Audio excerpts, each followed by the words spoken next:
Welcome to the Rim Break Rodeo. We hope this video helps. You start by signing into Terabox and verifying your email. Do that now. Once signed in, install the desktop client or open the web uploader and link the folders you want to sync. Choose a clear folder structure, projects, photos, backups, because organization saves time later.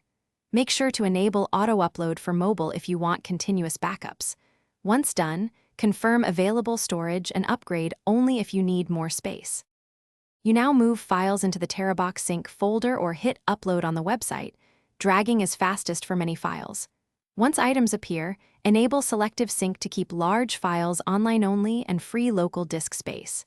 Use folders, tags, and clear file names so you can search quickly. This matters if you handle many projects. Also, set upload limits in app settings to avoid saturating your network. When transfers finish, verify file integrity by opening a few critical files. You finish by checking sync status and recent activity to ensure everything uploaded. Look for green check marks. If you need a previous version, restore it from version history. Terabox keeps past copies for a limited time. If something goes wrong, troubleshoot. Restart the app, confirm folder permissions, ensure you have enough storage, and test on another network.